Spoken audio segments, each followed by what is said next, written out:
Selamat berjumpa kembali Bapak Ibu, saudari-saudara umat beriman terkasih dalam Tuhan. Salam sehat berlimpah berkat.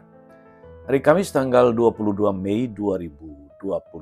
Saya mengajak kita sekalian merenungkan kutipan Injil Yohanes bab 15 ayat 9 sampai 11. Kita mendengarkan sabda Tuhan.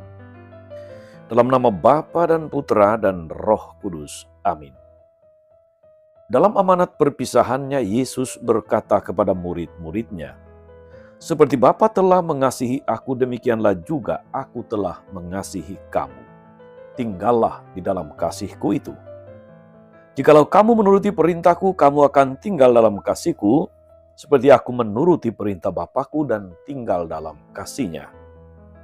Semuanya ini Kukatakan kepadamu supaya sukacita-Ku ada dalam kamu, dan sukacitamu menjadi penuh." Demikianlah sabda Tuhan. Bapak Ibu saudari-saudara umat beriman terkasih dalam Tuhan.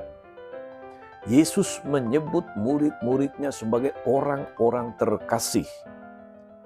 Terutama kalau mereka tinggal dalam kasih-Nya, sama seperti Ia tinggal di dalam kasih Bapa. Apa artinya tinggal dalam kasih Bapa, tinggal dalam kasih Yesus? Haruskah kita memutuskan rantai kehidupan sosial? Haruskah kita meninggalkan semua kemudahan hidup yang ditawarkan oleh dunia? Saudari-saudara, Henry J. Nouwen, seorang mistikus, dia menulis apa artinya hidup sebagai orang-orang yang dikasihi Tuhan. Dia katakan begini, tidak ada yang salah dengan makanan enak, pakaian yang mewah, teman yang akrab, dan sebagainya. Tak ada yang salah dengan menonton konser musik, pergi ke teater atau ke bioskop, melihat pameran dan sebagainya. Semua itu ditawarkan dunia untuk dinikmati. Tetapi seseorang justru akan lebih menikmatinya kalau ia tidak terikat pada semua itu. Secara spiritual, manusia bukanlah bagian dari dunia. Semua orang mencari lebih dari sekedar mempertahankan hidup. Hidup sebagai orang yang dikasihi Allah ialah berada di tengah semuanya ini dan memberi kesempatan kepada orang untuk sejenak menangkap kelebatan hidup sejati. Henry Nouwen menulisnya di dalam buku Life of the Beloved. Apakah hidup sejati itu, saudari-saudara? Hidup sejati adalah hidup di dalam limpahan kasih Tuhan. Kita ingat ayat terakhir tadi dalam Injil, "Semuanya ini Kukatakan kepadamu supaya sukacitaku ada dalam kamu dan sukacitamu menjadi penuh." Saudari-saudara, ketika Yesus menyatakan bahwa para murid harus hidup di dalam kasih, sesungguhnya Ia mengalirkan daya yang kuat untuk menjalani hidup di dalam dunia tanpa harus terikat dan menjadi hamba dunia.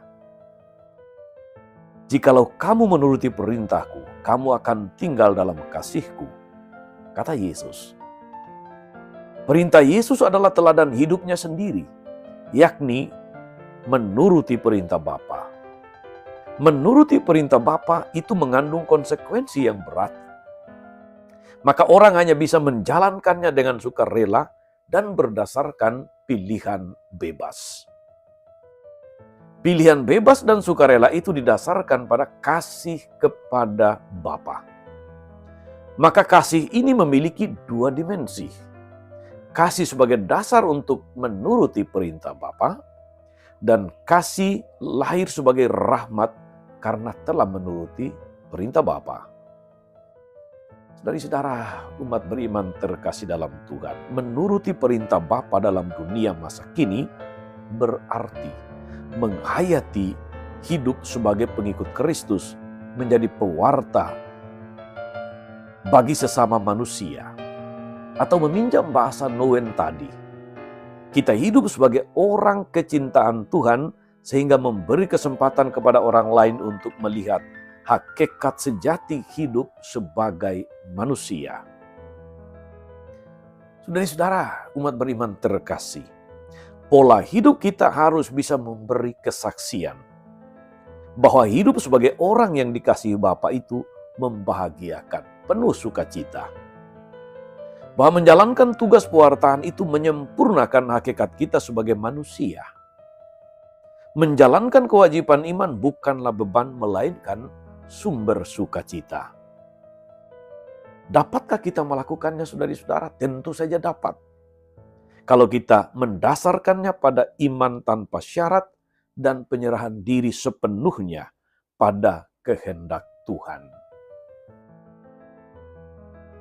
Saudara-saudari, kalau kita sungguh-sungguh mencintai Kristus dan tidak mau menggantikannya dengan apapun yang ditawarkan dunia, walaupun itu sangat menarik dan membawa kenikmatan, cintailah Kristus dan rasakan sendiri betapa Ia mencintai kita, mencintai dirimu, mencintai diri kita semua.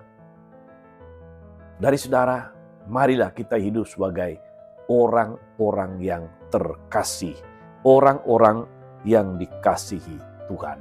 Tuhan Yesus memberkati. Amin. Tuhan Yesus Kristus, kami bersyukur karena Engkau mengasihi kami dan kami boleh tinggal dalam kasih-Mu, sehingga penuhlah sukacita kami. Kuatkan kami agar di tengah arus dunia dengan beribu macam tawaran, kami tetap berusaha untuk menjadi manusia yang lepas bebas, mencintai-Mu tanpa syarat, dan dengan demikian kami boleh menikmati kepenuhan sukacita itu. Terpujilah nama-Mu Tuhan sepanjang segala masa. Amin. Saudari-saudara sekalian, berkat Allah turun atas saudari-saudara. Atas mereka yang kita doakan atau kita janjikan doa, mereka yang sakit dan menderita. Segala rencana, karya, dan pelayanan hari ini, Bapa, Putra, dan Roh Kudus. Amin. Tetap sehat, teruslah menjadi berkat. Jangan lupa like, subscribe, nyalakan lonceng notifikasinya. Salam 52, Tuhan memberkati.